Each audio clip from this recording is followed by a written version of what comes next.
Comenzamos. Ok.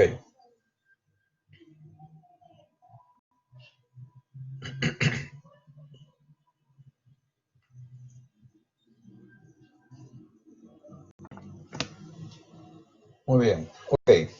Entonces, el lupus es una enfermedad autoinmune sistémica de causa desconocida, con manifestaciones clínicas y de laboratorio proteiformes y curso y pronóstico variables.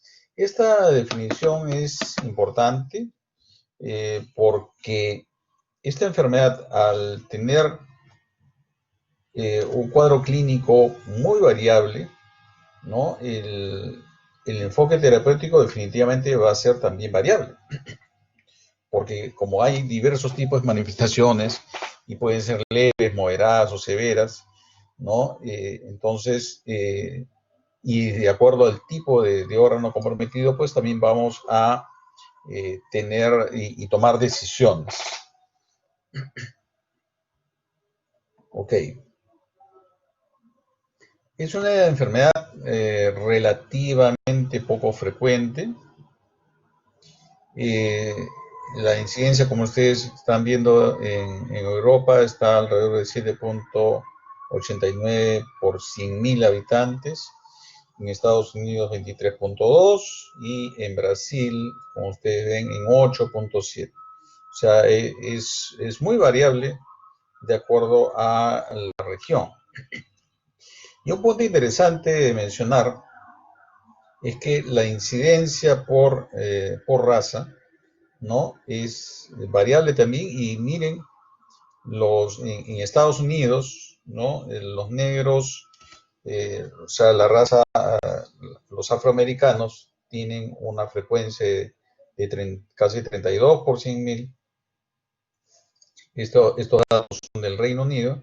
Y en Estados Unidos más o menos de manera similar, ¿no? En el Reino Unido, las personas de ascendencia africana tienen esta frecuencia, y en Estados Unidos tienen más o menos también la misma frecuencia como ustedes ven, ¿no?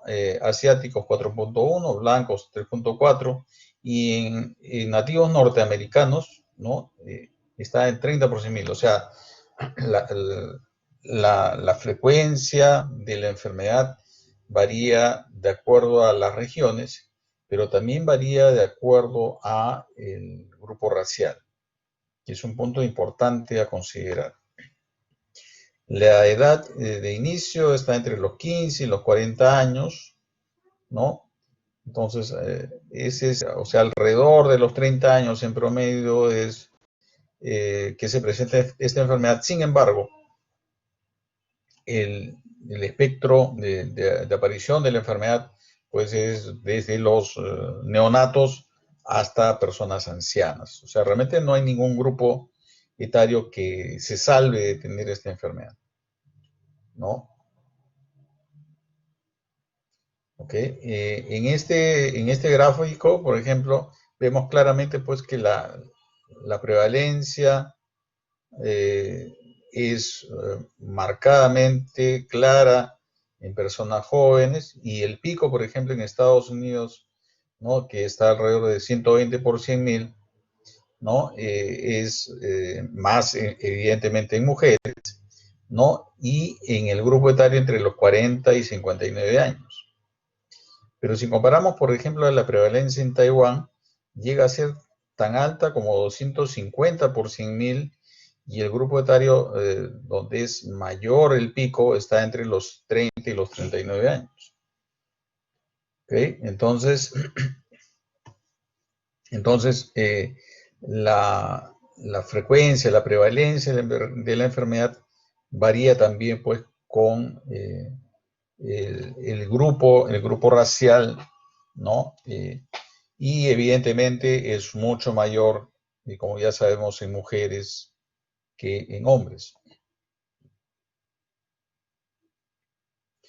La relación mujer-varón está entre 9 y 10 a 1, como ya sabemos. En el grupo de estudio latinoamericano de lupus se encontró, pues, o sea, esta frecuencia de 9 a 1.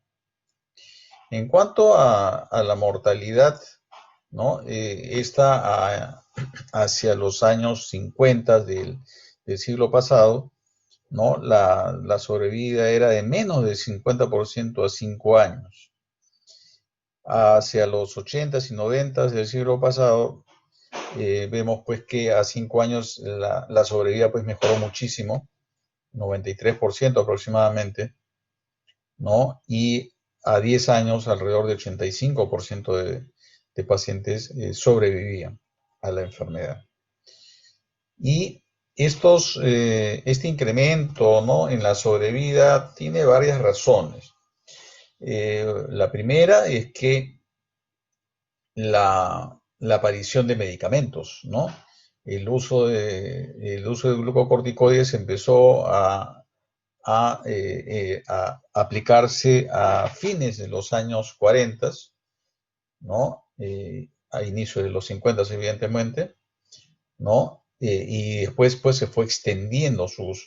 De hecho, el segundo caso, ¿no? El segundo caso en el cual se usó los glucocorticoides recién descubiertos fue en un paciente con lupus, ¿no? El primero fue en un paciente con artritis reumatoide, ¿no?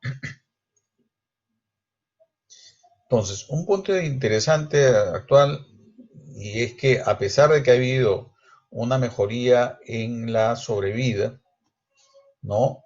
Pero sigue, comparado con personas que tienen la enfermedad, comparado con personas que no presentan lupus, ¿no? La tasa de mortalidad estandarizada se encuentra entre 2 a 5 veces más. ¿Sí? Este es un punto importante, ¿no?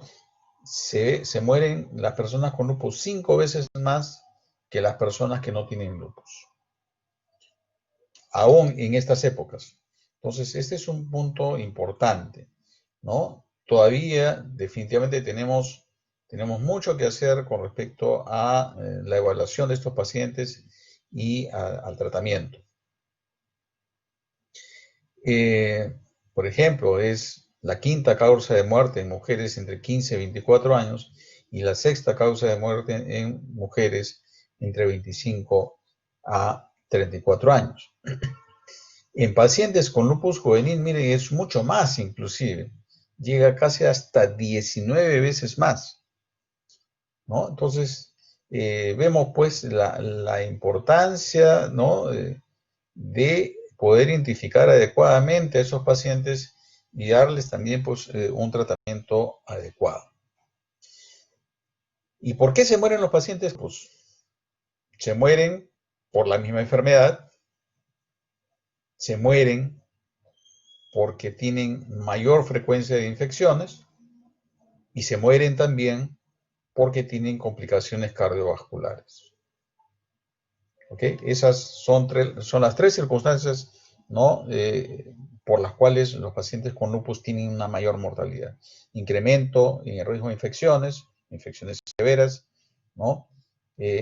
Mayor frecuencia de enfermedad aterosclerótica, y por lo tanto mayor frecuencia de infarto agudo de miocardio y accidente cerebrovascular, y la misma enfermedad en sí, que presenta manifestaciones clínicas que pueden incrementar el riesgo de mortalidad, ¿no? De hecho, a la cabeza, la hemorragia alveolar, ¿no?, y la pancreatitis necrohemorrágica pueden condicionar una mortalidad tan alta como un 50% en esos casos. Felizmente no son entidades frecuentes, ¿no? Pero que definitivamente condicionan un incremento de la mortalidad. En el Perú, el servicio hizo un estudio de prevalencia, ¿no?, de enfermedades reumáticas, ¿no? Y se encontró dentro del grupo de estos 1.500 pacientes, aproximadamente 1.500 personas, perdón, que se valoran en una área urbano marginal, ¿no?, definida, 0.05%.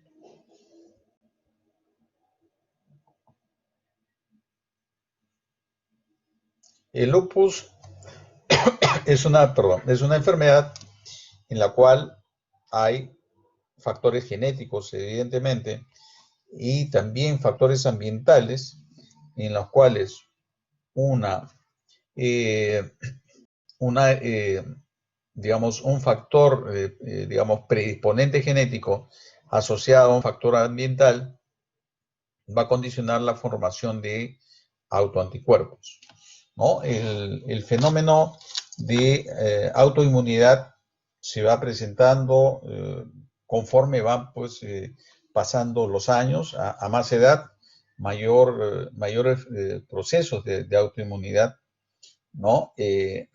Pero en personas más jóvenes, este proceso de autoinmunidad eh, tiene que estar desencadenado por algún factor, ¿no? Y dentro de los factores ambientales, la presencia de virus o la radiación ultravioleta juegan un papel importante para el desarrollo de autoanticuerpos, y esta formación de autoanticuerpos va a condicionar la persona predispuesta el desarrollo de un cuadro clínico. ¿Okay? Entonces, no es suficiente definitivamente el desarrollo de autoanticuerpos para que se desencadene la enfermedad, ¿no? Entonces, tener un anticuerpo antinuclear positivo no significa tener lupus, y no significa que en un futuro va a desarrollarlo necesariamente. Esta, esta enfermedad tiene dentro del curso, dentro de la evolución de la enfermedad, episodios de recaídas, ¿no? Compromiso sucesivo de órganos. Si bien los pacientes en general, el patrón de compromiso de actividad suele ser similar en el transcurso del tiempo, pero de hecho la aparición de manifestaciones clínicas puede irse agregando en el tiempo. Y estos procesos de actividad de enfermedad asociados, ¿no? a lesiones, a efectos adversos, producto del tratamiento, ¿no? Van a condicionar daño. Y a mayor daño, mayor posibilidad de muerte también, definitivamente. Esta es una enfermedad en la cual las comorbilidades juegan un papel importante en el pronóstico, y habíamos mencionado que la arteriosclerosis es uno de los problemas más importantes y que condicionan fundamentalmente el incremento en la mortalidad cardiovascular, y como habíamos mencionado también infecciones. En cuanto a las neoplasias, esto está incrementado y de hecho de manera similar a la artritis reumatoide, ¿no? Los pacientes pueden desarrollar algunas neoplasias, sobre todo de estirpe linfoide. Pero también hay que considerar que tratamientos como por ejemplo la ciclofosfamida puede incrementar algunas neoplasias también, ¿no? O sea, el incremento del riesgo de neoplasias ocurre tanto por la enfermedad como por algunos tratamientos, sobre todo la ciclofosfamida. Muy bien, entonces la etiología no se conoce, pero es evidente que debe haber factores hormonales. Por algo, pues, esta es una enfermedad eminentemente pues, de mujeres, ¿no? Y puede haber factores infecciosos también implicados, que no se sabe a ciencia cierta cómo, digamos, cómo participan, pero lo que se plantea, pues, que estos agentes infecciosos, fundamentalmente los agentes virales, pueden desencadenar fenómenos autoinmunes por mayor activación, por ejemplo, del interferón alfa, ¿no? Pero también por procesos como el mimetismo molecular.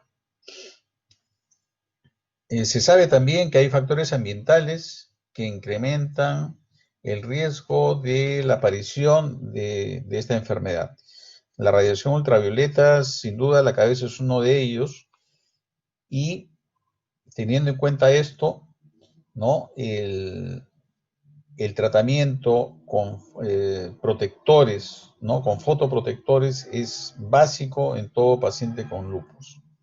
La radiación ultravioleta va a condicionar la, el daño de las células de los queratinocitos, ¿no? Y va a condicionar la exposición de material nuclear, ¿no? Y vamos a ver ahorita esas partes. Algunos otros factores ambientales como el polvo de sílice y el tabaco, ¿no?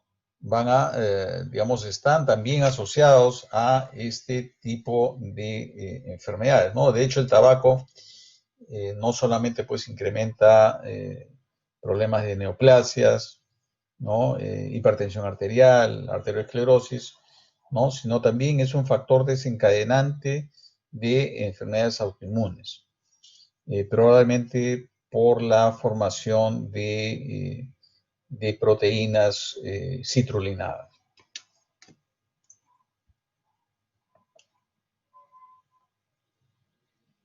Una evidencia pues de que factores ambientales pueden estar asociados o pueden ser un factor, digamos, que coadyuve a la aparición de estas enfermedades, ¿no? Es esto lo que se conoce como el lupus inducido por drogas.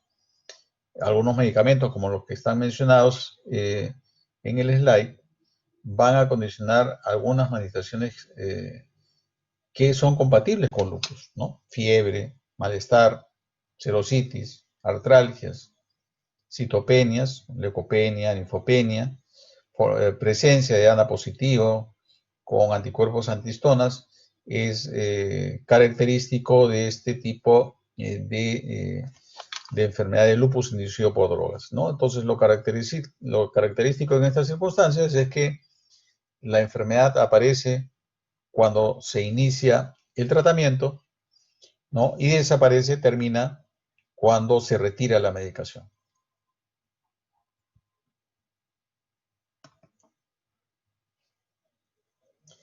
Una evidencia de que la carga genética juega un papel importante en esta enfermedad es la presencia de lo que se llama la concordancia, ¿no? La concordancia de gemelos monocigotos, ¿no? ¿Qué significa esto de la concordancia? Que de un total de gemelos monocigotos que tengan lupus, existe la posibilidad hasta un 57% que el otro gemelo también tenga lupus, ¿no? Entonces es una carga pues muy importante, ¿no? Si lo comparamos, por ejemplo, con la artritis reumatoide, esa concordancia de gemelos monocigotos no llega a más de 25%, ¿no? ¿No? En este caso, en el lupus, llega hasta en un 57%, ¿no? Lo cual es un punto importante a considerar, ¿no? Y si vemos, pues, los gemelos dicigotos tienen un menor porcentaje de concordancia. Y otro punto también importante son las diferencias étnicas, ¿no? Habíamos visto que la prevalencia de lupus en población afroamericana e indígenas norteamericanos es mayor que personas que no tienen esa ascendencia, y por lo tanto pues es evidente de que la etnia juega un papel importante. Muy bien, entonces factores ambientales, tabaco, polvo, sobre todo polvo de sílice, radiación ultravioleta e infecciones fundamentalmente virales, en pacientes predispuestos va a condicionar que estos factores ambientales que van a condicionar, digamos, la formación de cuerpos apoptóticos ¿no? Y estos cuerpos apoptóticos, cuando no son removidos apropiadamente, van a condicionar una activación de las células dendríticas, y las células dendríticas son las células profesionales presentadoras de antígeno, ¿no? Y estas células dendríticas van a formar, van a activarse, van a presentar los antígenos a los linfocitos T, ¿no? Los linfocitos T activan a los linfocitos B, ¿no? Y estos linfocitos B van a derivar en células plasmáticas, ¿no? Y van a formar los autoanticuerpos,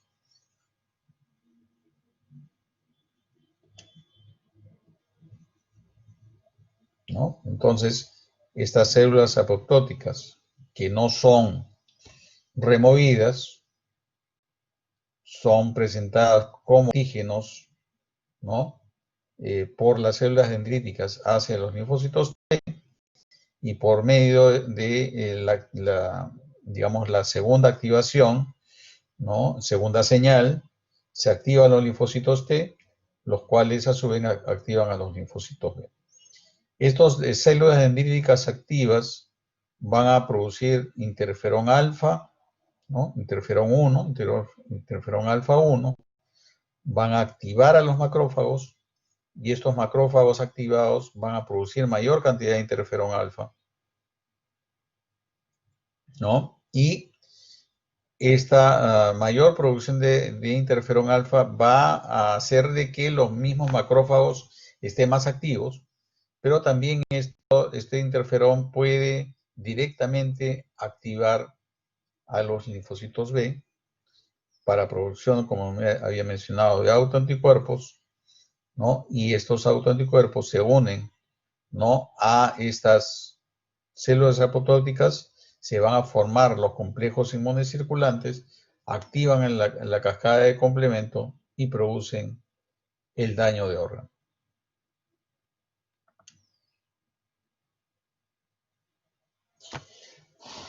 El lupus, como habíamos mencionado, tiene una serie de manifestaciones clínicas, ¿no? Y desde tan antiguo como el año 1958, mire cuántos años ya han pasado, se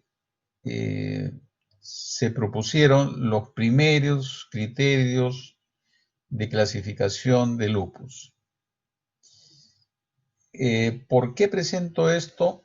Porque actualmente en los criterios últimos del 2019 se toma el concepto, ¿no? Mencionado en estos criterios del año 58. Eso significa de que, por ejemplo, un paciente que tiene serositis pleural, esta no debe tener otro tipo de explicación más que el lupus. Por ejemplo, si un paciente tiene una neumonía y por la neumonía presenta un derrame paraneumónico, esta serositis que presenta el paciente, que puede tener diagnóstico de lupus, no debe ser considerado esta serositis por el lupus, sino por la infección, ¿no? Por la infección que tiene el paciente, ¿no? Entonces, lo que recoge estos criterios es que nosotros debemos de tener claro que la manifestación que tenga el paciente realmente esté relacionada a la enfermedad, ¿no? ¿Ok?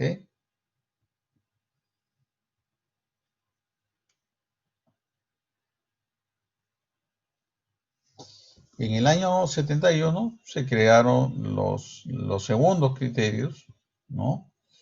E incluyen pues una serie de manifestaciones clínicas y algunas manifestaciones de laboratorio, ¿no? Y acá recojo, por ejemplo, fenómeno Raynaud, alopecia, ¿no? artritis sin deformidad. Y si lo comparamos con los criterios anteriores, ¿no? También había, pues, fenómeno Raynaud. Acá consideraban también la fiebre como, como una, perdón, no consideraba, acá, no, acá está indicado, síntomas constitucionales marcados, otros que no sean fiebre, ¿no? O sea, malestar, mialgias, etcétera, ¿no? En los criterios, ¿no? En los criterios del año 71, ¿no? Hay algunos considerandos con respecto a los criterios anteriores y se agregaron otros como por ejemplo la proteinuria, ¿no? Se revisaron estos criterios en el año 82, 11 años después, ¿no? Y después una segunda revisión que se realizó de estos terceros criterios, ¿no? Y acá, ¿qué es lo que destaco? Ya no se considera a la fotosensibilidad, perdón, no se considera a la alopecia, no se considera el fenómeno Raynaud, ¿no? Y se agregan otras manifestaciones y se modifican otras, ¿no? En la afección renal, antes se consideraba una proteinuria en rango nefrótico, más de 3.5, y en estos criterios se considera una proteinuria más de 0.5, ¿no? Acá se especifica qué significa la parte hematológica. En el anterior solamente ponían leucopenia, trombocitopenia. Acá ya lo cuantifican. Y acá, en estos criterios, también se agregan otros anticuerpos que son pues más específicos. El anti-SM, el anti-DNA, y en el año 97 se agregó los anticuerpos antifosfolipídicos, tanto la anticarbolipina como el anticoagulante lúpico. Y ANA positivo, ¿no? En los criterios anteriores, ¿no? En los criterios anteriores no había ANA positivo porque no existía todavía, pues, ¿no? El año 71 tampoco había ANA positivo. El ANA positivo reemplazó pues, a lo que eran las células LE, que de hecho ya están pues, descontinuadas.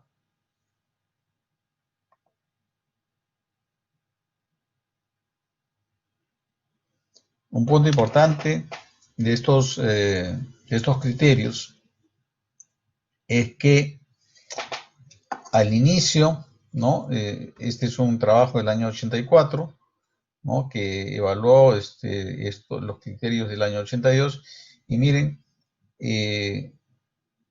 cuánto tiempo pasa hasta que la totalidad de pacientes cumplan criterios, ¿no? Deben de pasar por lo menos más de 7 años para que el total de pacientes que tienen lupus cumplan con los criterios de clasificación. Y miren, solamente, ¿no? Alrededor del 50% de los pacientes, 50% de los pacientes al primer año cumplen los criterios de clasificación. Entonces, ¿qué nos dice esto? Que los criterios de clasificación, como regla general, no son útiles para diagnóstico, especialmente en personas que tienen una etapa temprana de enfermedad, ¿no? Considerándolo de etapa temprana menos de un año de enfermedad. ¿Ok? Entonces, el diagnóstico de lupus debe ser clínico y no debe ser basado en cumplimiento de criterios. Ese es el mensaje.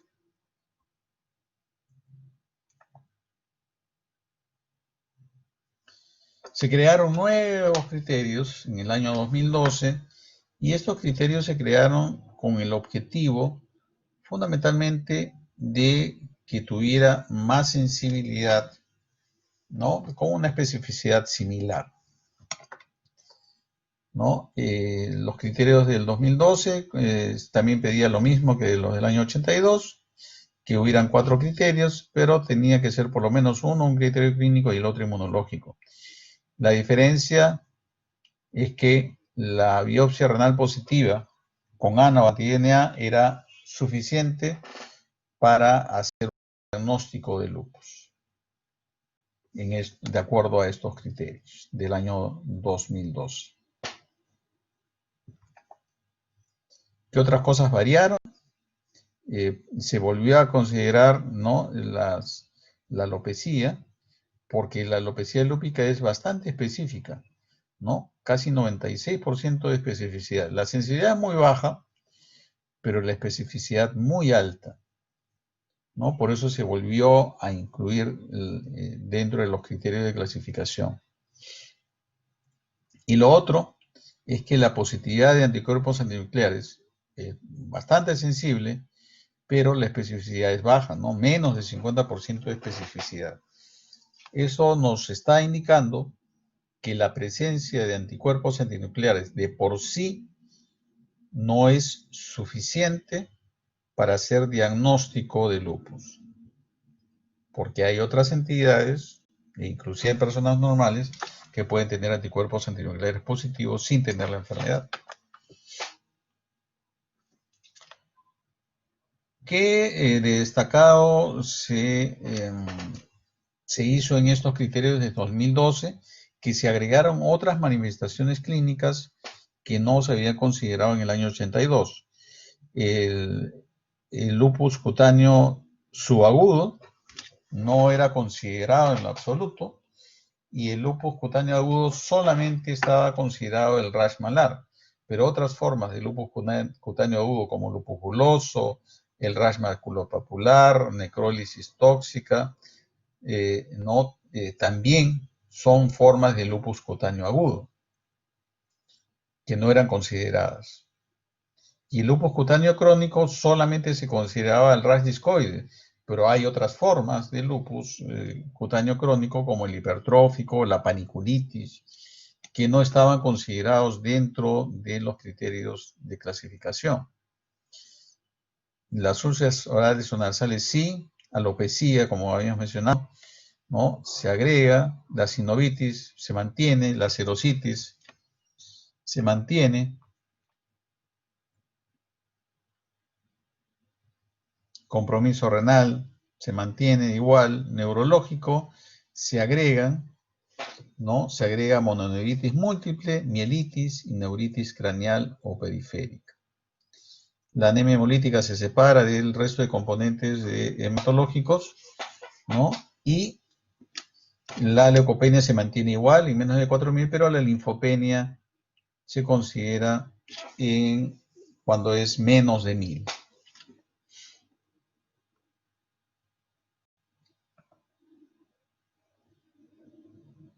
¿Y por qué se agregó la linfopenia menos de 1.000 y ya no menos de 1.500? ¿No? Fundamentalmente porque una linfopenia menor de 1.000 era más específica, casi 95% de especificidad, ¿no? Entonces, en el contexto clínico de un paciente con sospecha de lupus, ¿no?, tener una linfopenia menos de 1.000 es más probable que sea lupus a que sea otro tipo de enfermedad, ¿no? Es lo que nos dice. Entonces, entre 1.000 y 1.500 todavía hay una duda, ¿no? Entonces, por eso el corte, ¿no?, el corte de linfopenia se redujo a menos de 1.000, porque era más específico. O sea, eso no significa que un paciente con lupus no pueda tener pues una linfopenia de 1.200, ¿no? Pero para efectos de los criterios de clasificación debe tener menos de 1.000, ¿no? Esa es una muestra clara, ¿no? Por ejemplo, de que estos criterios de clasificación no deben ser usados para diagnóstico, ¿no? Al final realmente no es tan importante si clasifica o no, si cumple los criterios o no, sino si las manifestaciones que tiene el paciente, ¿no?, son compatibles o no con lupus.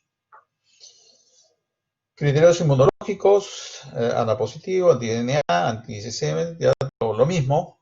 Se agrega acá al complemento que antes no fue considerado en los criterios del año 82 y sí fueron considerados en el año 71, y el test de Coombs que fue considerado nuevamente.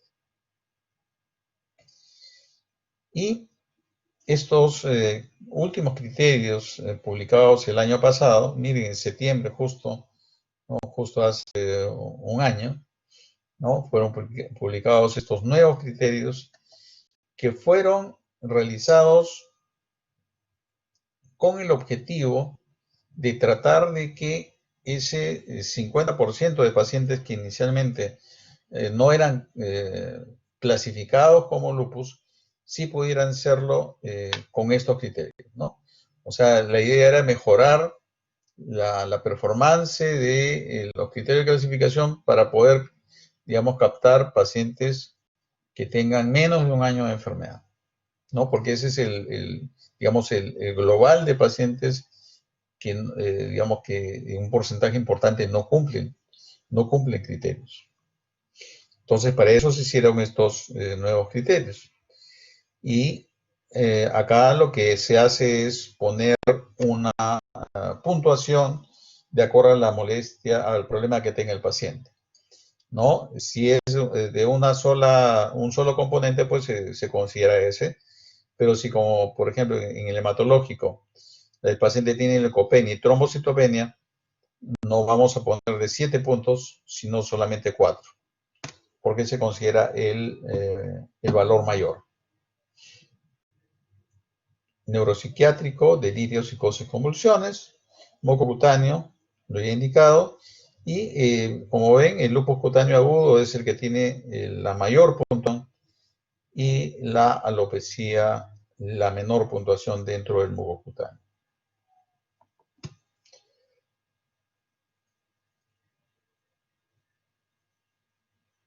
Ok, entonces serositis, efusión pleural pericárdica o pericarditis aguda, mayor puntaje. En cuanto a compromiso renal, si solamente tiene proteinuria, sería un puntaje de 4. Si tiene por biopsia clase 2 o clase 5, se considera como 8 puntos. Y si es clase 3 o 4, que son las formas proliferativas, es el que tiene más puntaje,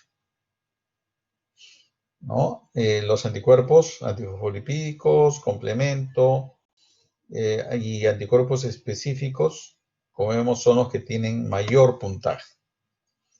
Si el complemento, uno de ellos está disminuido, tiene 3, pero si están disminuidos ambos, C3 o C4, tiene pues un mayor puntaje.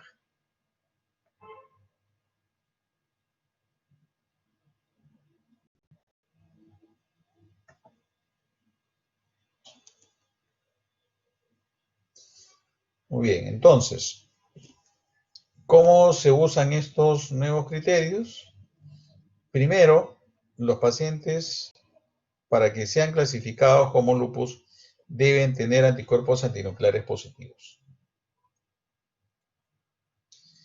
A estos títulos, 1/80 o más, con células, preferencialmente las células HEP2. El sustrato, ¿no?, debe ser con las HEP2. Si no tiene anticuerpos antinucleares positivos, entonces no clasificaría como lupus. Y si está presente, entonces aplicar los criterios adicionales. Y acá es que debemos de considerar nuestro juicio, que si un paciente tiene una mejor explicación para la manifestación que tiene, que no sea lupus y más bien otro tipo de proceso, entonces no debemos de contarle.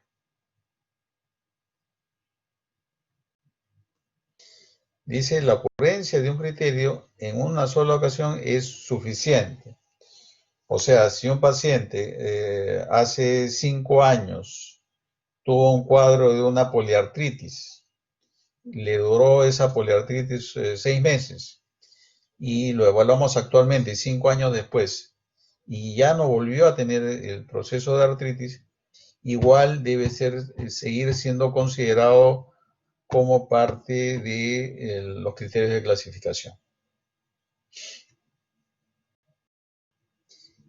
Y para clasificar a un paciente como lupus se requiere por lo menos un criterio clínico y que tenga 10 puntos o más. Y como dice acá, los criterios no es necesario que ocurran simultáneamente. ¿no? Esta es una enfermedad pues en el cual se van sumando las manifestaciones, ¿no? No aparecen pues, usualmente pues no aparecen todas de golpe, ¿no?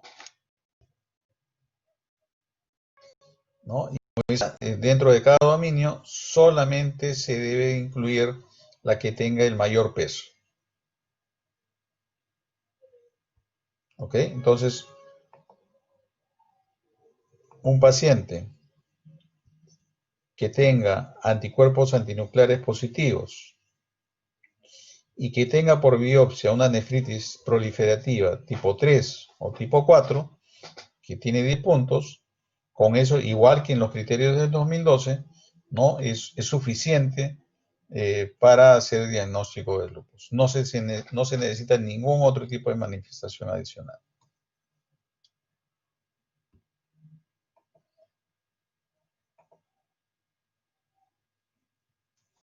Entonces, los anticuerpos antinucleares, ¿no? Son una parte importante de la evaluación de todo paciente con sospecha de lupus,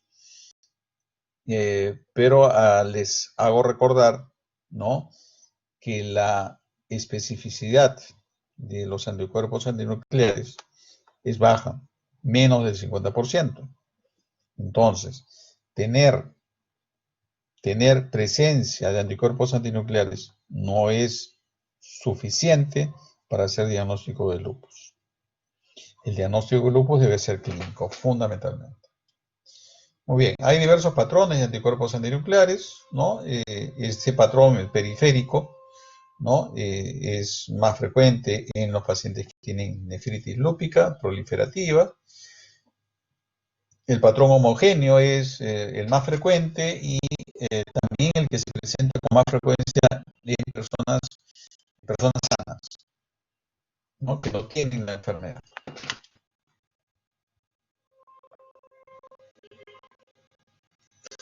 El patrón moteado, ¿no? También es otra forma frecuente de patrón de anticuerpos. Y el patrón nucleolar es más característico, este de acá del nucleolar, es más frecuente en personas que tienen diagnóstico de esclerosis sistémica, ¿no? Es relativamente frecuente, ¿no? La positividad de anticuerpos antinucleares en pacientes con esclerosis sistémica y el patrón nucleolar es más, digamos, más frecuentemente visto en esclerosis sistémica en lupus.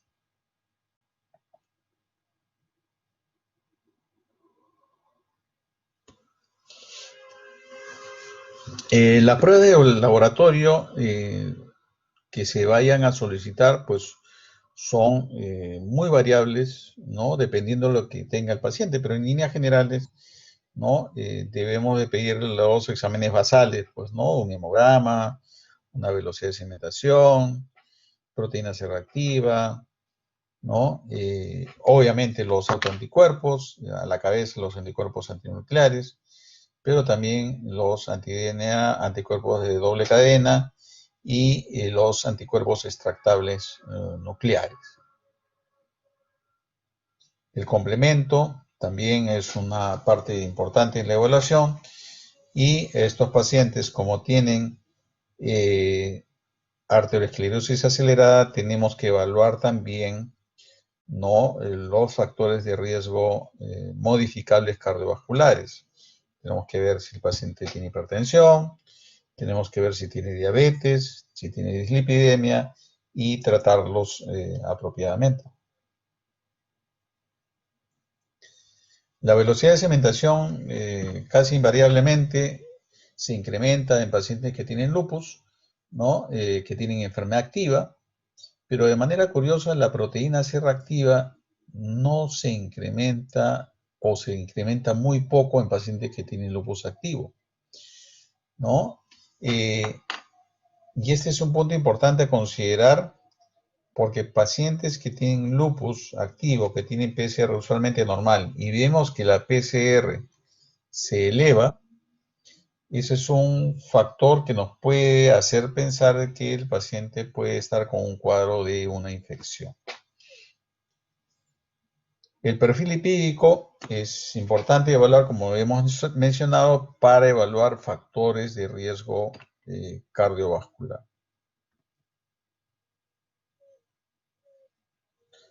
Ok, habíamos mencionado que el lupus tiene una multitud de manifestaciones clínicas, ¿no? Y los síntomas generales son muy frecuentes, ¿no? Prácticamente todos los pacientes con lupus tienen síntomas generales. Fiebre, malestar, artralgias, mialgias, hiporexia, ¿no? Son definitivamente muy frecuentes, ¿no? Entonces siempre debemos de preguntar en la evaluación de un paciente con lupus si tiene síntomas generales. La fiebre puede ser en un porcentaje tan alto de pacientes como el 97%. Y es evidente de que si bien el lupus nos puede dar fiebre, pues los pacientes con lupus también pueden tener pues, una infección, evidentemente. Entonces, siempre, aunque pensemos de que este paciente tiene la fiebre asociada al lupus, debemos de descartar de todas maneras que ese paciente pueda tener una infección.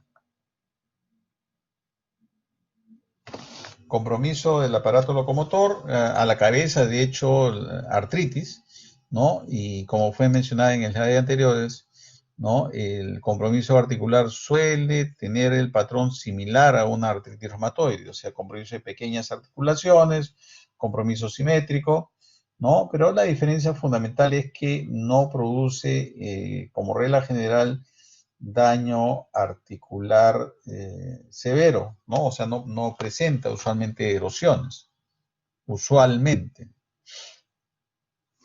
pero sí puede producir deformidades. Si uno, digamos, definitivamente, pues lo más frecuente es lo que se llama una artropatía de Yacut, que implica, pues, subluxación, pero subluxación reductible de metacarpofalángicas, deviaciones en cuello de cisne, ¿no?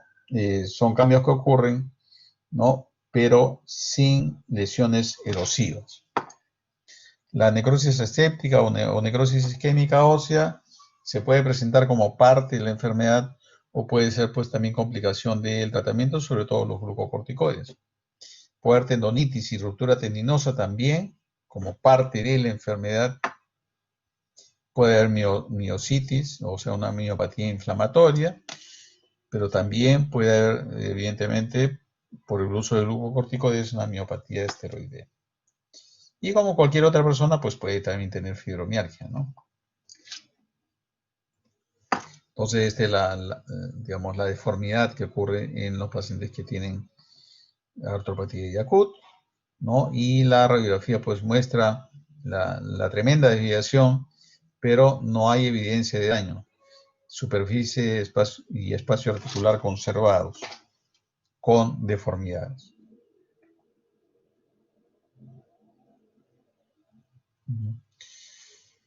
Nuevamente, las subluxaciones de metacarpofalángicas marcadas sin lesión ósea. El lupus eritematoso sistémico nos da una serie de manifestaciones cutáneas y se pueden clasificar en específicas e inespecíficas. Específicas, la que hemos mencionado en los criterios de clasificación del 2012, y las inespecíficas, las que están indicadas, ¿no? Reticulares, úlceras, gangrena periférica y vasculitis, que puede presentarse evidentemente en otras entidades.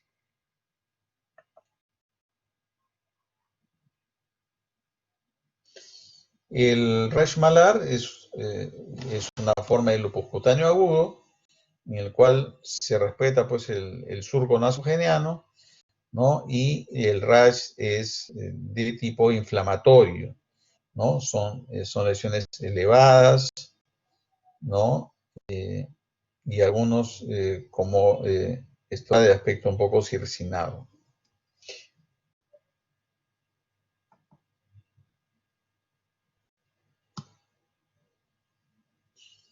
Úlceras orales, característicamente no dolorosas, aunque también pueden serlo, pero en general son úlceras no dolorosas, y que el lecho de la úlcera es eritematoso, ¿ya? A diferencia de las úlceras aftosas, que el lecho es blanquecino.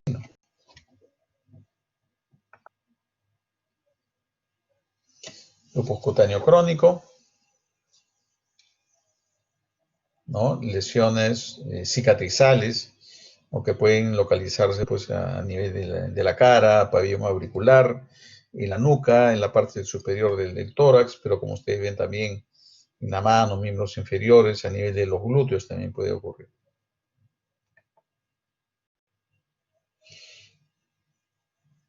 La alopecia es, como les había mencionado, bastante característica y como habíamos visto, muy específica de la enfermedad. ¿Y cuál es la característica principal? Uno, que suele ser difusa. Puede también ser en parches, sí, pero suele ser difusa. La otra característica es que el cabello es muy finito. Y lo otro es que es muy friable, se rompe con facilidad, ¿no? Quebradizo. Es un cabello quebradizo, muy fino y de mala implantación.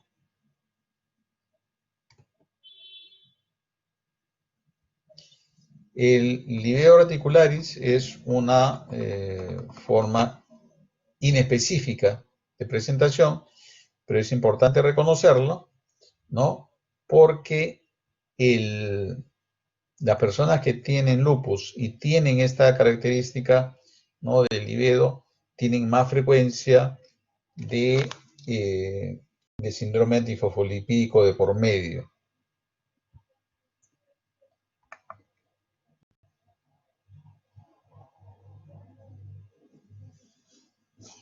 Esta es una otra forma del lupus cutáneo, pero esto ya es subagudo, ¿no? Es otra forma específica de compromiso cutáneo.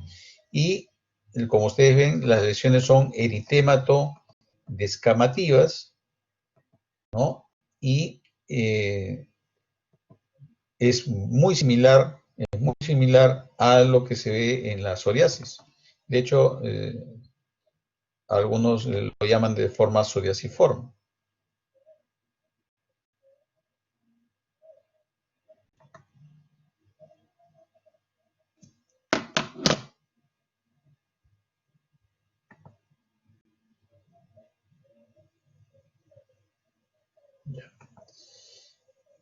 Y el lupus cutáneo crónico, como ya hemos visto, puede ser lupus discoide, pero también estas lesiones que son de más bien el tejido celular subcutáneo, que son pues propios de la paniculitis.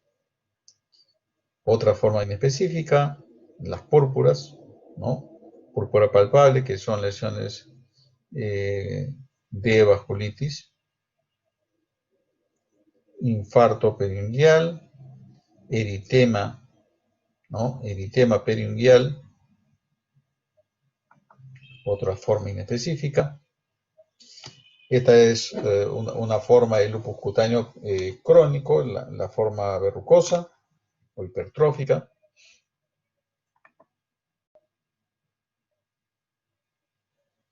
El lupus túmido, que son lesiones pápulo-nodulares, superficiales, a diferencia del eritema nodoso, que es el que está presente en el subcutáneo, que compromete el subcutáneo y es una forma de paniculitis.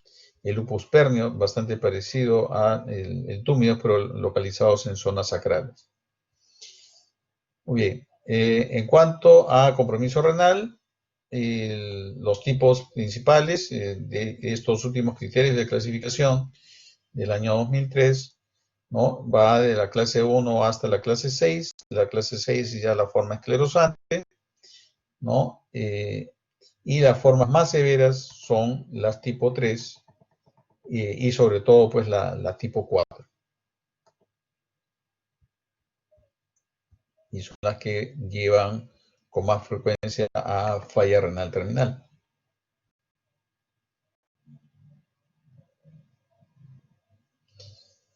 El reporte de las biopsias van a ser informadas como índices de actividad, ¿no? Con estas características: lesiones glomerulares, proliferación celular, necrosis fibrinoide, trombos hialinos, semilunas celulares. Esto se multiplica por 2, infiltración leucocitaria. Y los índices de cronicidad, lesiones glomerulares, con glomérulos esclerosados, semilunas fibrosas, túbulos intersticiales, y el puntaje va de 0 a 24 para los índices de actividad, y para cronicidad de 0 a 12. Acá ve, por ejemplo, una proliferación mesangial, ¿no? El resto de glomérulos se ven normales, ¿no? Acá lo que se ve fundamentalmente es una formación de un crecimiento de células epiteliales, ¿no? Igual que acá, que son las crecientes celulares, ¿no? Acá hay una fibrosis capsular, ¿no? Aquí se ve una adherencia del penacho glomerular a la cápsula de Bowman, ¿no? Y esta es una creciente fibrosa, ¿no? Ya sin celo.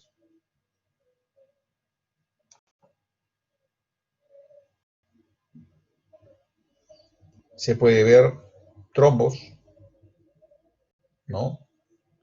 Trombos interarteriales con engrosamiento, ¿no? Arteriolar.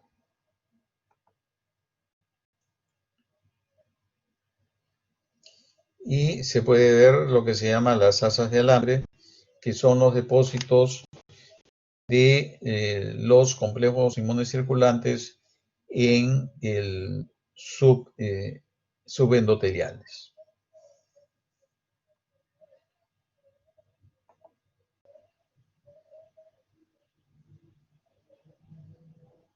Puede haber trombos también a nivel del mismo penacho glomerular, ¿no? Lo que se denominan los trombos hialinos, que son parte de lo que es los indicadores de actividad.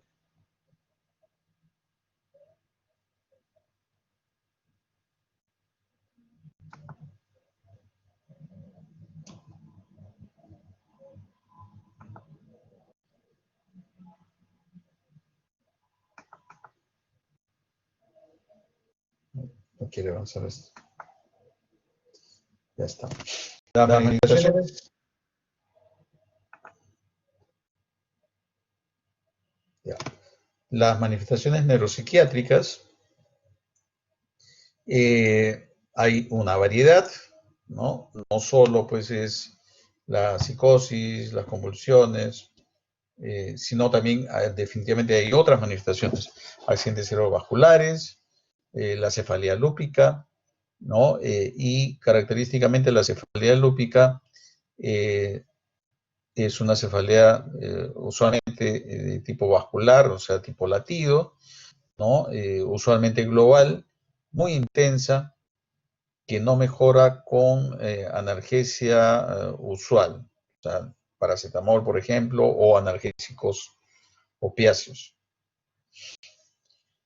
La meningitis aséptica, mielopatía, ¿no? Convulsiones periféricas, mononeuritis, plexopatías, miastenia gravis, polirradiculoneuritis, el más conocido como el síndrome de Guillain-Barré, ¿no? Polineuropatías también de la misma manera. Y compromiso psiquiátrico, ansiedad, depresión, psicosis.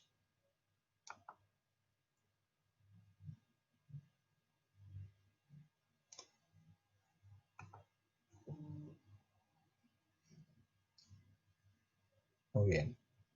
El compromiso vascular, una vasculitis cerebral es poco frecuente realmente en el lupus, ¿no? Y se presenta fundamentalmente, más bien, manifestaciones no focales, ¿no? ¿No? Entonces, usualmente en una resonancia magnética no vamos a ver mayores cambios, usualmente.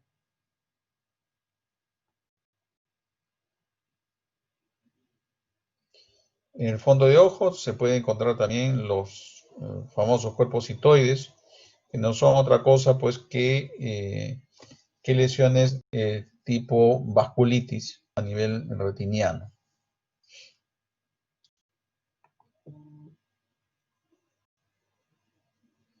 Una serie de manifestaciones también pulmonares, serositis a la cabeza evidentemente, pero también puede haber neumonitis, enfermedad pulmonar intersticial difusa, disfunción diafragmática, que es poco frecuente realmente, ¿no? Alrededor del 1% o menos.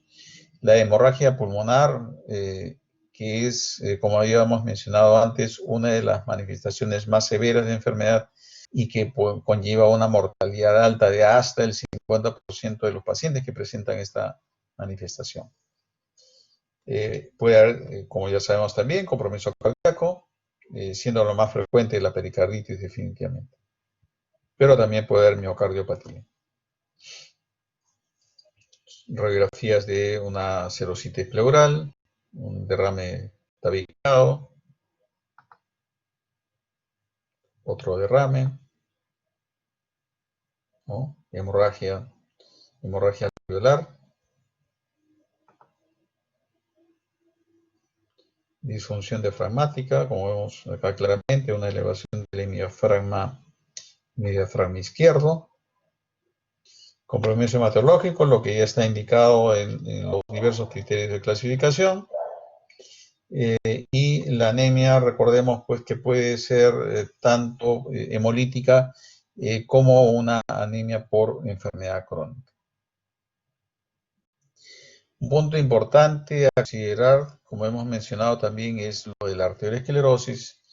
Y la arteriosclerosis es un aspecto crucial que tenemos que evaluar en todo paciente con lupus, ¿no? Por el riesgo de enfermedad o eventos cardiovasculares serios, ¿no? Vemos, por ejemplo, estos datos, ¿no? Que hasta un 40% tienen ateromatosis subclínica. El riesgo de tener una enfermedad coronaria es hasta 8 veces más en personas menores de 55 años que no tienen lupus. Y miren, en personas entre 35 y 44 años, los pacientes con lupus tienen 52 veces más riesgo de presentar un infarto de miocardio que una persona que no tiene lupus y que está en este grupo etario, ¿no? Entonces, nunca se olviden que un paciente con lupus joven puede desarrollar infarto agudo de miocardio, no por el hecho de de ser una persona joven, no vamos a descartar que tenga ese proceso. Siempre tengamos esto, por favor, presente, ¿no? En nuestras mentes, ¿no? Miren la brutalidad, ¿no? De este valor, ¿no? El riesgo relativo para que se desarrollen placas carotídeas, ¿no? En lupus, ¿no? Es de 2.4 veces más que personas que no tienen lupus y de 5.6 veces más en menores de 40 años.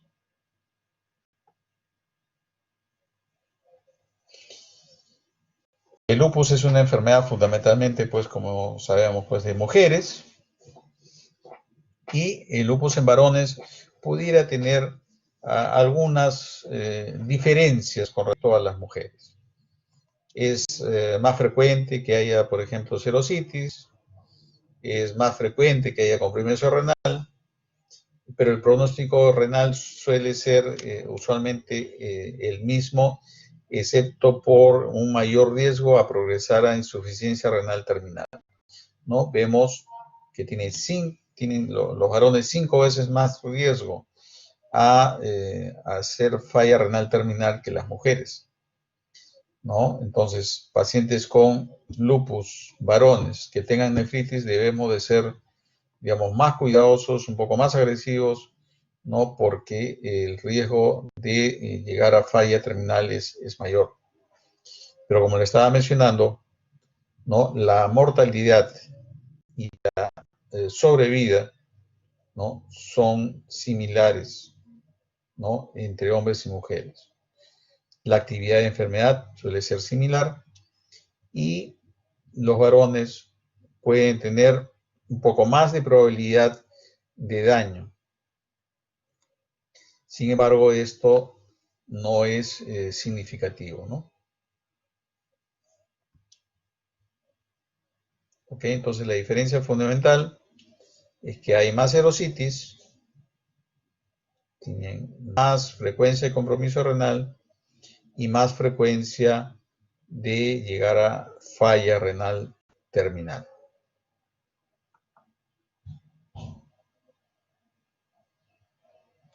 Muy bien.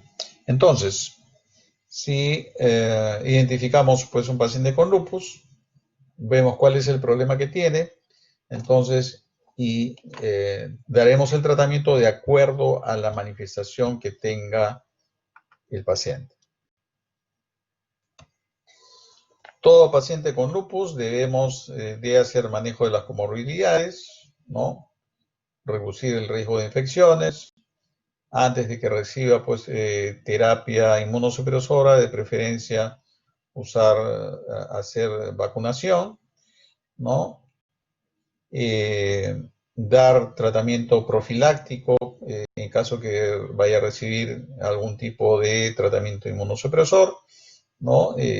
Por ejemplo, trimethoprim, sulforametoxazol o isoniazida, ¿no? El trimetoprim para prevenir la infección por neumocistis y la isoniazida obviamente para reducir el riesgo de tuberculosis, ¿no? Evaluación de hipertensión, diabetes, arteriosclerosis, osteoporosis, tanto por la enfermedad como por el tratamiento con glucocorticoides, dislipidemia, tanto por la enfermedad por los glucocorticoides y osteonecrosis de la misma manera. Como ya también se ha mencionado, la fotoprotección es básica, es fundamental en absolutamente todos los pacientes con lupus, ¿no? Paciente que no usa bloqueador solar tiene mayor riesgo de reactivaciones de enfermedad. Cambio en el estilo de vida fundamental. Todo paciente con lupus se le debe indicar de que no debe de consumir tabaco, no debe de fumar. Y no debe de fumar porque estos pacientes pues tienen estas comorbilidades que hemos visto y hay mayor riesgo de que haya arteriosclerosis, pero también hay mayor riesgo de que la enfermedad esté más activa y que haya menos respuesta al tratamiento. Reducción de peso, evidentemente, ejercicios, ¿no? Son importantes, son muy importantes en estos pacientes. En pacientes que no tienen compromiso de órgano mayor, el uso de antimaláricos con o sin glucocorticoides, ¿no? Está indicado, ¿no? Paciente que tiene, por ejemplo, compromiso cutáneo, compromiso articular, ¿no? Usualmente puede ser suficiente solo de antimaláricos y nada más, ¿no? En pacientes que tienen otro tipo de compromisos, ya compromisos severos, ¿no? El tratamiento va a incluir definitivamente pues, el uso de ciclofosfamida o de micofenolato y en algunas circunstancias terapias biológicas, sobre todo rituximab. Entonces, tratamiento 1, fotoprotección. Tratamiento número 2, para todo paciente, el uso de antimaláricos es básico. ¿no? Ya sea cloroquina o de preferencia hidroxicloroquina por su menor toxicidad ocular, ¿no? Los antimaláricos se dan tanto para tratamiento de manifestaciones cutáneas o articulares, pero también porque los pacientes que usan hidroxicloroquina tienen menos frecuencia de recaídas y tienen una menor mortalidad. Entonces, es básico, es necesario que todo paciente con lupus sea tratado con este tipo de medicamentos. El uso de glucocorticoides cada vez se está usando a menor dosis y cada vez se está tratando de usar el menor tiempo posible, ¿ya? Entonces, ¿por qué razón? Los glucocorticoides van a condicionar una serie de problemas, ¿no? Las comorbilidades que habíamos visto, ¿no? La arteriosclerosis, diabetes, osteoporosis, osteonecrosis, son importantes y adicionalmente las infecciones. Las infecciones se incrementan con el uso de los corticoides. O sea, dosis tan pequeñas como 7.5 miligramos se asocian a un incremento de 2 veces, ¿no?, el riesgo de una infección seria. ¿Ok? Entonces, este es un punto crucial. No porque un paciente tenga lupus, tiene que recibir necesariamente glucocorticoides, ¿no? Si en lo posible evitamos el uso de glucocorticoides, mejor. Hay algunas circunstancias en que obviamente va a ser necesario, ¿no? Pero otras podemos obviarlas, ¿ok? Consideremos esa parte. El uso de glucocorticoides, entonces, puede ser endovenoso en pacientes con enfermedad severa, ¿no? Los famosos pulsos de metilprednisolona, 500 a 1 gramo por día por 1 a 3 días. Y el tratamiento oral, ¿no? Dosis altas, ¿no? Mayores de 0.5 por kilo, debería estar restringido para pacientes que tienen las formas más severas de enfermedad y en lo posible usar no más de 0.5 para manifestaciones moderadas a severas. El uso de inmunosupresores e inmunomoduladores va a estar pues restringido a aquellos pacientes que tienen enfermedad moderada severa, ¿no? Dependiendo de la manifestación clínica, pues usaremos este tipo de medicamentos. Si tenemos un paciente que tiene, por ejemplo, compromiso articular fundamentalmente y que no ha respondido al tratamiento con hidroxicloroquina, le damos dosis baja de prednisona, no mejora, entonces podemos usar diflunomida, podemos usar metotrexate e incluso podemos usar acetoprina. Si un paciente tiene una disfunción diafragmática como problema principal de enfermedad, le daremos prednisona, 0.5 miligramos por kilo, y le daremos acetoprina 1 a 3 miligramos por kilo.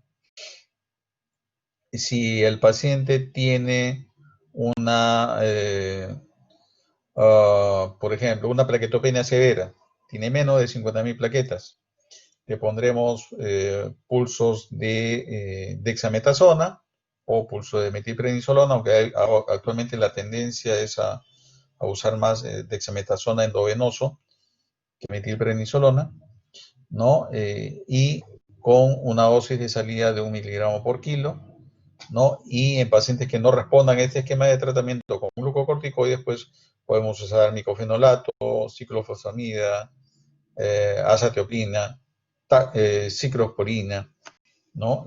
Podemos usar una serie de medicamentos en esos pacientes que son refractarios, ¿no? Sí, se puede usar hasta danazol. ¿Ok? Entonces, el tratamiento va a ir dependiendo de la manifestación clínica que tenga el paciente. El uso de biológicos, rituximab o belimumab, está indicado el rituximab fundamentalmente para pacientes que tienen enfermedad refractaria, ¿no? Pacientes que están recibiendo, por ejemplo, que están con una nefritis lúpica se le da micofenolato, no responde, se le da ciclofosfamida, no responde, ¿no? Entonces se le da terapia combinada, ¿no? De rituximab con micofenolato, no responde, pues entonces ahí podemos usar el rituximab. Belimumab indicado para pacientes con enfermedad activa, moderada a severa, ¿no? Con anticuerpos positivos, anticuerpos antinucleares positivos y antigenes positivos. O sea, tiene que tener actividad tanto clínica como serológica.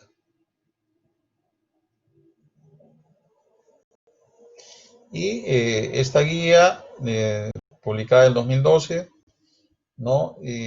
Nos da una muestra de, digamos, de cómo debemos de enfocar a un paciente de acuerdo a ya no la molestia o el problema que tenga, sino también adicionalmente a grupos raciales.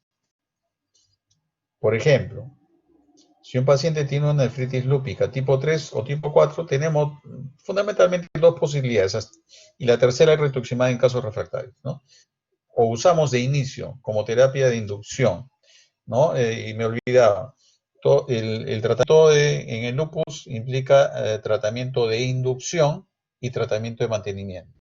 El tratamiento de inducción es para pacientes que, ¿no? Cuando los pacientes tienen una enfermedad muy activa y requerimos bajar, ¿no? Esos niveles de actividad, ¿no? Y la terapia de mantenimiento para evitar las recaídas, ¿no? Esos son nuestros objetivos, ¿no? Dar una terapia de inducción para bajar los niveles de actividad de enfermedad y luego de conseguida una remisión en lo posible o por lo menos una actividad leve, ¿no? Dar una terapia de mantenimiento. Ok, entonces las terapias de inducción, ¿no? En el lupus se dan fundamentalmente con micofenolato o con ciclofosfamida. El micofenolato se debe dar de preferencia a pacientes afroamericanos e hispánicos o mestizos, ¿no? ¿Ok? Porque la respuesta al micofenolato es mejor comparado con pacientes caucásicos o de raza blanca. ¿Ok? Entonces, hay que tener presente también, ¿no? De que el micofenolato es el tratamiento preferido para mujeres que tienen deseo de gestación, ¿no? Porque uno de los problemas de la ciclofosfamida es que puede condicionar, pues, una infertilidad, perdón, una esterilidad, ¿no? Por lesión de las gónadas, ¿no? ¿Ok? Entonces, ese es un punto también importante. Entonces, todo paciente con lupus que tiene una nefritis tipo 3 o tipo 4, usualmente se dan glucocorticoides en pulsos, ¿no? Por 3 días, 500 a 1000 miligramos, y, ¿no? En ambas circunstancias, antes de dar la terapia de inducción con micofenolato o ciclofosfamida. Y se puede dar de 0.5 a 1 miligramo por kilo de prednisona, y de preferencia se debe dar, digamos, a la mayor parte de los pacientes 0.5 y reservar la dosis más alta de 1 miligramo por kilo de prednisona a aquellos pacientes que tienen, ¿no? En la histología crecientes celulares.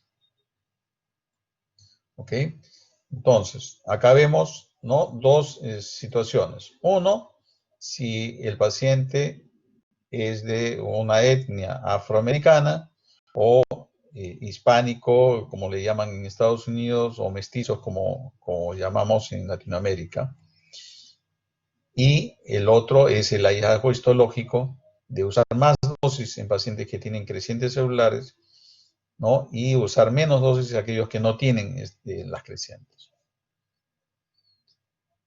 Si decidimos usar ciclofosfamida por alguna razón, porque también podemos tomar esa decisión, teniendo en cuenta también costos, ¿no? El micofenolato puede costar, pues, entre 1000 y 1500 soles mensuales como terapia de inducción, ¿no? Y la ciclofamida pues no puede costar 100 soles o menos, ¿no?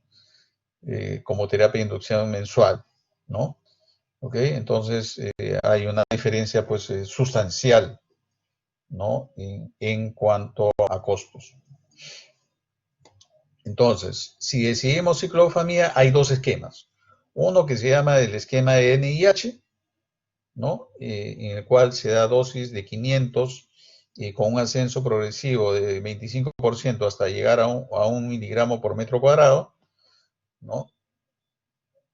A 1000 miligramos, perdón, por metro cuadrado, de manera mensual por 6 meses. Y el otro esquema de dosis bajas, en el cual se usa 500 miligramos, ¿no? Cada 2 semanas por 6 dosis. Este esquema de 500 miligramos cada 2 semanas por 6 dosis se debe usar de preferencia en pacientes con ascendencia europea. ¿Y por qué razón es eso? Porque esta dosis se probó en un estudio que se llama pues, justamente de Eurolupus, y en el cual el grupo mayoritario, alrededor del 90%, era población caucásica, ¿no? Este esquema terapéutico no ha sido ensayado en personas afroamericanas ni en mestizos, ¿no? Y por lo tanto, en este grupo etario, que sería pues obviamente en nuestro caso, sería preferible usar más bien dosis altas de glucocorticoide, perdón, de ciclofosfamida, ¿no? Con el esquema, digamos, clásico, que es el NIH. ¿Ok? Debemos de esperar hasta 6 meses para estar seguros si el paciente mejoró o no mejoró. Si no mejoró y usamos micofenolato, usaremos ciclofosfamida y nuevamente lo pulsaremos con glucocorticoides para volver a hacer una terapia de inducción. Y si mejoró, daremos una terapia de mantenimiento, de preferencia micofenolato, acetopina menos recomendado porque hay mayor riesgo de recaídas con acetopina. Entonces, micofenolato, el tratamiento del mantenimiento de elección, sin dudas, ¿no? Y en caso que no mejore a este nuevo esquema, pues entonces rituximab o la terapia multitarget, ¿no? Rituximab más, micofenolato más tacrolimus. Si mejora en el otro esquema, o sea, si no ha mejorado con la ciclofamida, entonces se le pasa a micofenolato. Y si no mejora, se pasa a rituximab o la terapia multitarget micofenolato con tacrolimus. Muy bien, entonces el esquema de tratamiento debe ser, pues como ustedes ven, debe ser individualizado porque hay muchas variables, ¿no? Que deben ser consideradas, ¿no? Para poder decidir cuál es el mejor tratamiento para los pacientes. Muy bien, y eso sería todo con respecto a este tema de lupus. Si tienen alguna pregunta, levantan la mano y pues lo respondemos.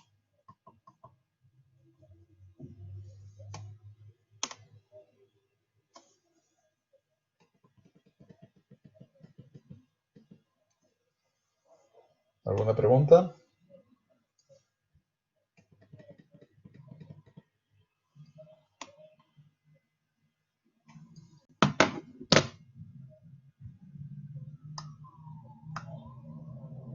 Alison no tiene preguntas.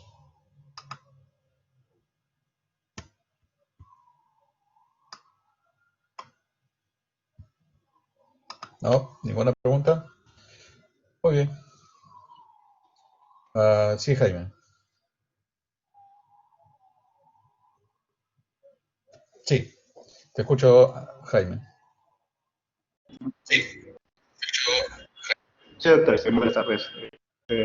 Buenas tardes. ¿Existe la posibilidad que una mujer joven, en la cual se le haya diagnosticado lupus y quisiera embarazarse, existe la posibilidad? ¿Existe la posibilidad de que una mujer que tenga lupus pueda quedar embarazada? Es la pregunta. O sea, o sea, si se le permite, o sea, si se puede, hay un momento, o sea, en la cual haya un momento, después de haberle diagnosticado lupus, puede embarazarse sin presentar complicaciones del caso, o es un riesgo. Ah, ok, ok, ya, ya, ok, ya, correcto. A ver, las personas que tienen lupus también son seres humanos, ¿no? Y como tal tienen deseos, ¿no? Tienen deseos genésicos, tienen deseos de tener pues su familia, ¿no? Y eso es una situación pues evidentemente normal, ¿no? Pero sí es importante la consideración que debe una mujer tener una planificación con su médico, con su reumatólogo, para decir cuál es el mejor momento para decidir la posibilidad de una gestación. Está clarísimo que las personas con lupus, las mujeres con lupus, tienen un riesgo incrementado de reactivación de enfermedad, y esto ocurre principalmente cuando la enfermedad todavía está activa, aunque sea leve, ¿no? Un incremento en la actividad de enfermedad se ve en este tipo de pacientes. Entonces, ¿qué es lo que se recomienda? Que las personas con lupus y que deseen gestación, uno, deben tener una planificación familiar, ¿no? Muy regular, ¿no? Muy regular para no quedar embarazadas en un momento inoportuno, ¿no? Entonces, ¿cuál es el momento más oportuno? Si es que tras 6 meses de manera consecutiva, por lo menos, y otros autores recomiendan un año, si entre 6 meses a un año el paciente, la paciente no ha tenido ninguna evidencia de actividad de enfermedad, ese es el paciente en el cual se le puede considerar que se embarace. O sea, en esas circunstancias, el riesgo de reactivación es bajo, ¿no? Menos del 10%, y cuando hay reactivaciones en esas circunstancias suelen ser pues leves. Eh, Se recomienda a esos pacientes también pues que mantengan siempre el uso de hidroxicloroquina, ¿no? La hidroxicloroquina se puede mantener durante todo el embarazo, sin ningún problema, no pasa nada. ¿Okay? Deben de seguir tomando su hidroxicloroquina. Si toman prednisona, pueden usar dosis bajas sin ningún problema. ¿Okay? Pero obviamente se tiene que suspender algunos medicamentos. Se debe suspender pues, el micofenolato, pero también se puede dar, por ejemplo, azatioprina en caso de que se necesite, ¿no?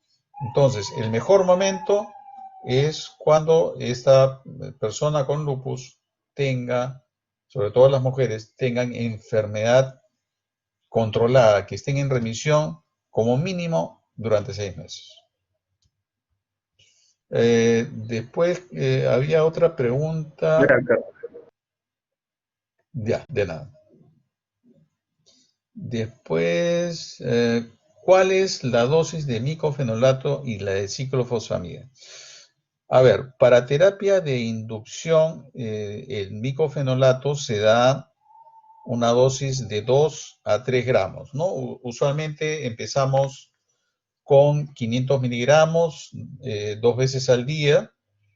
Eh, Se da esto por una semana o dos, y después se incrementa la dosis a 2 gramos diarios, o sea, 1 gramo cada 12 horas, ¿no? Se le da hasta 4 semanas, y si no hay una respuesta suficiente, después de las 4 semanas se puede llegar hasta 3 gramos, ¿no? Ese es el esquema con el micofenolato. Y con la ciclofosfamida, el esquema para nuestra población sería 500 miligramos por metro cuadrado de superficie corporal, ¿no? En una infusión que se realiza durante 2 horas, y tiene que ser aplicado de manera estricta por vía endovenosa, porque si hay extravasación puede haber una necrosis de los tejidos. ¿no? Y es una catástrofe realmente, ¿no? Entonces, hay que el personal de enfermería tiene que estar muy capacitado, ¿no? Y no se le debe escapar una, ¿no? Si tiene el paciente, pues, venas muy frágiles, definitivamente se prefiere no usar, en este caso, pues, la ciclofosfamida. Hay otra pregunta en el chat que dice, ¿qué medicamento es calcineurina? No, calcineurina no, son los inhibidores de calcineurina, ¿no? Los inhibidores de calcineurina son el tacrolimus y, la ciclosporina, ¿no? La ciclosporina. La otra pregunta ponen, ¿es recomendable la hidroxicloroquina en lupus? Como ya lo mencioné, es recomendable al 1000%. Todo paciente con lupus debe recibir hidroxicloroquina, ¿no? Había mencionado dos razones fundamentales. Uno, menor frecuencia, y bueno, hay hasta tres realmente. Uno, menor frecuencia de recaídas, de recaídas de enfermedad. Número dos, menor frecuencia de daño referido como la presencia de lesiones en el organismo, producto ya sea por la enfermedad o, o medicación, por ejemplo, diabetes, osteonecrosis, convulsiones que requieran tratamiento permanente, ¿no? Infarto de miocardio, accidente cerebrovascular, etcétera, etcétera. Entonces, reduce el daño, reduce las recaídas, ¿no? Y mejora ¿no? la sobrevida de los pacientes. Entonces, es extremadamente recomendable el uso de hidroxicloroquina en todo paciente que tenga lupus. ¿Qué otra pregunta? Dice, doctor, ¿qué pasaría si una paciente con lupus tiene nefritis tipo 4 y se realiza un trasplante? ¿Hay la posibilidad que se desarrolle nuevamente el daño renal? Ya. A ver, se dice que los pacientes con lupus son los que mejor van con el trasplante. ¿Y por qué razón? Usualmente, bueno, no usualmente, los pacientes a quienes se realiza trasplante reciben inmunosupresores. Y uno de ellos que usan es el micofenolato, ¿no? Entonces, los pacientes a quienes se les realiza trasplante renal, ¿hay descripción de recaída de nefritis? Sí, la hay, pero realmente es poco frecuente, felizmente, ¿no? Como están recibiendo tratamiento inmunosupresor, es menos probable, ¿no? Más probable es que tengan rechazo, ¿no? A que tengan recaída. O sea, rechazo de trasplante me refiero. Otra pregunta es, ¿puede salir anticuerpos antinucleares positivos y tener síntomas, pero después de 5 años manifestarse los síntomas? ¿Es algo frecuente? Ya, habíamos mencionado en la parte de la exposición, en la parte inicial, en cuanto a la patogenia, ¿no? Que la primera parte de los fenómenos de autoinmunidad, ¿no? Son de punto de vista serológico, o sea, la formación de autoanticuerpos. Entonces, de hecho, ¿no? Por ejemplo, y pasa lo mismo en estudios en artritis reumatoide, que es donde se ha hecho, digamos, más estudios al respecto, que hay pacientes, hay personas que, digamos, que tienen familiares directos con artritis y se les ha evaluado y se les ha tomado muestras de suero y se han encontrado que tienen anticuerpos, puede pasar 10 a 15 años y para que se manifieste la enfermedad de la artritis. En el lupus pasa también algo similar, ¿no? O sea, pueden tener anticuerpos antes de desarrollar la enfermedad. Definitivamente que sí. Ahora, ¿es frecuente esto? No, no es frecuente. El fenómeno de autoinmunidad en estos, digamos, grupos de riesgo, ¿no? Ocurre más o menos alrededor del 10%, ¿no? Es más o menos el mismo porcentaje de la concordancia de gemelos heterocigotos, ¿no? Entonces, sí es algo que puede ocurrir, pero no es frecuente. La otra pregunta dice, ¿es recomendable la sulfasalacina en el lupus? En líneas generales, se prefiere no usar sulfas en lupus, ¿no? Porque hay algunos pacientes, ¿no? Hay algunos pacientes que tienen reactivación de enfermedad o inclusive la enfermedad desaparece, ¿no? En estas personas que están predispuestas, la enfermedad lúpica aparece después digamos, de la exposición a derivados de sulfas, ¿no? Entonces, en líneas generales, la sulfasalacina no debe ser usada en el lupus. Sin embargo, dicho esto, sí podemos y sí debemos usar, ¿no? El cotrimoxazol como tratamiento preventivo de neumocistis, sobre todo en neumocistis Girovechi, en pacientes que van a recibir tratamiento inmunosupresor, ¿no? Entonces, esa es la situación. ¿Cuál sería el tratamiento de un paciente con lupus y como manifestación hemorragia alveolar difusa? En esos casos, evidentemente es una de las manifestaciones más severas de enfermedad y el tratamiento tiene que ser definitivamente intensivo. Primera parte, pulso de metilprednisolona, 1 gramo diario por 3 días. En segundo lugar, plasmaféresis, ¿no? El uso de recambio plasmático en 5 a 6 sesiones. Y luego tratamiento inmunosupresor con ciclofosfamida, ¿no? Ciclofosfamida endovenoso. Definitivamente es el esquema de tratamiento y bueno, y esperar a respuesta, ¿no? Pero es una manifestación sin duda severa de enfermedad. Es posible que un paciente con lupus tenga ANA negativo y después se positivice. Definitivamente que sí. Definitivamente sí. Sí, eso es posible, sin lugar a dudas. Si una paciente tiene mononucleosis infecciosa y se tiene sospecha de lupus, sale ANA positivo y anti-DNA y anti-SM negativo, ¿sería lupus?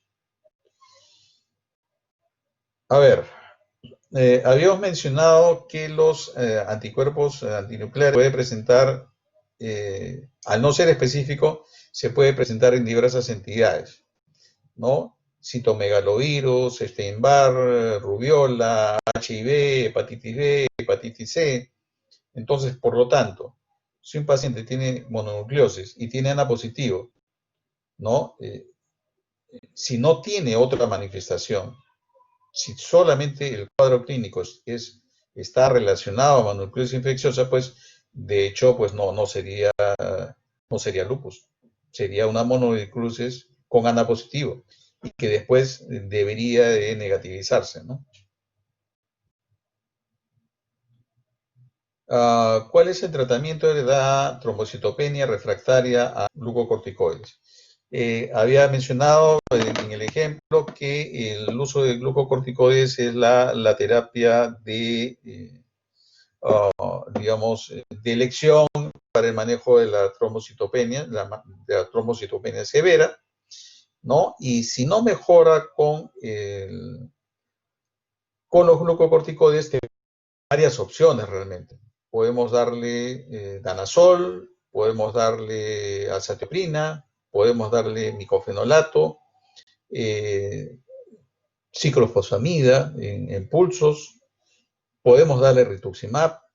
Realmente son varias opciones que podemos dar, ¿no? Entonces, eh, vamos viendo cómo va yendo con respecto a cada tratamiento, ¿no? Hay pacientes que son refractarios a todo y la verdad que la trombocitopenia en lupus nos ha dado muchos dolores de cabeza realmente, ¿no? Porque tenemos que ir probando y otro medicamento hasta encontrar uno que le sea efectivo, ¿no? Y en algunas circunstancias puede ser necesario inclusive hasta la esplenectomía, porque no responden a nada, ¿no? Entonces hay varias opciones realmente, ¿no? Muy bien. Ok, entonces no sé si he respondido las preguntas o si hay alguna duda con respecto a las respuestas que he dado o si hay alguna pregunta adicional.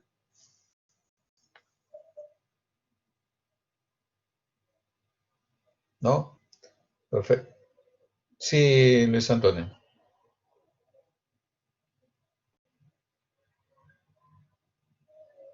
Doctor, entonces, en el caso de la última pregunta que hizo mi compañera, no hay un tratamiento exacto o adecuado, ¿no? O sea, depende el paciente, ¿no? Sobre la trombocitopenia refractaria.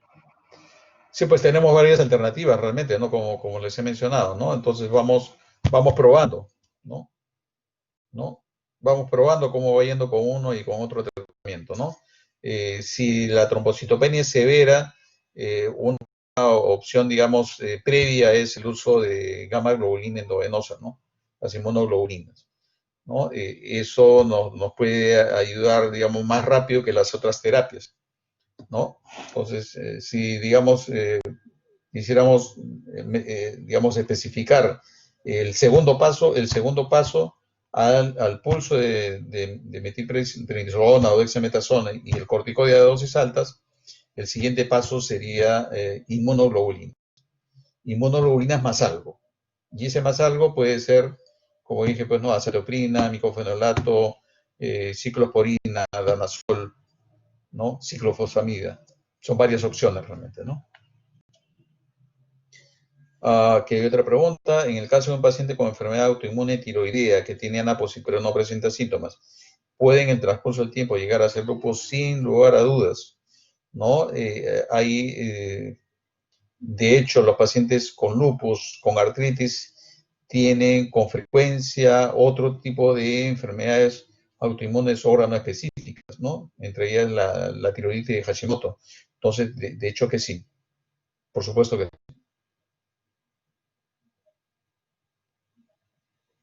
Correcto. Muy bien, ¿alguna otra pregunta o comentario?